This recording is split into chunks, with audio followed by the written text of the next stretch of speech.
এই তো কদিন আগেই স্নান করে উঠে দৌড়াতে হতো পাখার নিচে গাটাকে ঠান্ডা করার জন্য, আর এখন দেখো স্নান করে উঠে দৌড়াতে হচ্ছে ছাদে একটু গরম গরম ভাব আনার জন্য। অনেকটাই কিন্তু ঠান্ডা পড়ে গেছে, স্নান করলেও বেশ ঠান্ডা ঠান্ডা লাগছে।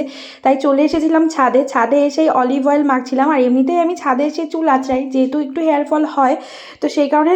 আর এখন তো শীতকাল, এখন শুধু ছাদে আসতেই মন চায়। তো যাই হোক, আজকে রোববার, রোববার মানে হয় চিকেন নয় মাটন, তো আজকে ভাবছি মাটনই খাবো।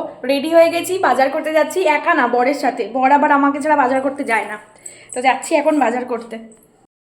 আজকে কিসের মাংস কিনবে? আজকে হ্যাঁ, আজকে খাসি এত বড় একটা মাথা কিনবো। ই মাথা! তো দুজনে গল্প করতে করতে মজা করতে করতে চলে গেলাম বাজারে, আর মাটন কিনে নিয়ে বাড়িতে চলে এসেছি। বাড়িতে যখন এসেছি তখন 12:30টারও বেশি বাজে। তাই আর কোনো দিকে না তাকিয়ে ভিডিও টিডিও না করে একদম রান্না চাপিয়ে দিলাম। সব কেটে টেটে বেটে বুটে রান্না বসিয়ে এই একটু কষানোর সময় ভিডিও করলাম। যত বেশি কষানো হয় তত স্বাদ হয়। তারপরে একটু স্যালাদের জন্য বানিয়েছি, আর একটু নাশপাতি কেটে নিয়েছি খাওয়া শেষে খাওয়ার জন্য। তো এই অবধি সবাইকে টাটা।